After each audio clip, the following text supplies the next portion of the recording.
je rêve d'une école qui met sur le marché de l'emploi non seulement des citoyens critiques et capables de se mouvoir dans la société, mais également des jeunes qui ont acquis un métier à l'école et qui vont directement école-entreprise. Notre rôle à l'avenir, je le vois en partenariat avec les hautes écoles, avec les universités, où nous pourrions construire des parcours modulaires, accessibles tant aux jeunes en formation initiale qu'aux demandeurs d'emploi qui reprennent un parcours. Donc soyons partenaires, modularisons nos cursus et permettons à un maximum de citoyens d'aller les suivre et arriver vers un titre et un métier. Alors, le rôle de l'enseignement, c'est finalement de préparer les étudiants à cette transition digitale. Et ça touche deux aspects. C'est à la fois avoir des compétences digitales de base. Je pense que maintenant, un jeune qui ne sait plus maîtriser les outils digitaux, une tablette, aura un vrai problème après sur le marché de l'emploi. Mais c'est aussi développer un certain nombre de ce qu'on appelle les soft skills, donc des compétences qui vont être de plus en plus importantes dans un monde digital. Parce que le paradoxe du monde digital, c'est qu'il demande plus d'interaction entre les gens.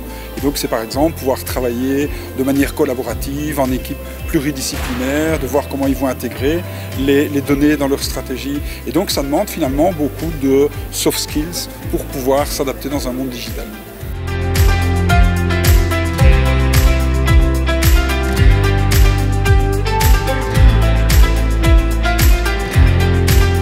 À partir du moment où on accepte l'idée que le support numérique est un support pédagogique, eh bien, il faut en contrôler les effets négatifs. Ça veut dire que c'est une obligation que l'école se donne à elle-même de gérer, de pouvoir donner des réponses. Et pour ça, effectivement, il y a des outils qui existent, on le sait, qui doivent pouvoir être déclenchés par l'élève lui-même. Donc il ne faut pas demander aux enseignants de voir des situations de cyberharcèlement. C'est par nature une forme de violence qui est invisible, mais il faut qu'il y ait des endroits où les élèves puissent le dire.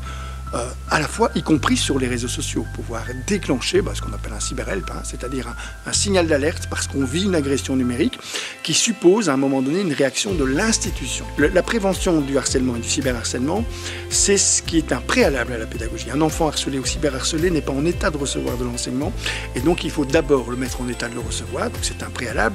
Après, il va falloir effectivement mettre en scène des pédagogies, mais on le sait, qui sont de plus en plus flexibles, qui sont de plus en plus souples, qui sont de plus en plus modulables, parce qu'un enfant, un élève, c'est pas un vase à remplir, ça c'était l'ancien modèle, c'est pas non plus un feu à allumer, ça c'est le modèle des pédagogies actives, c'est pas nécessairement une conscience à éclairer, c'est l'ensemble des trois. Et ça c'est devenu un métier très compliqué pour lequel les enseignants doivent être soutenus, doivent être accompagnés.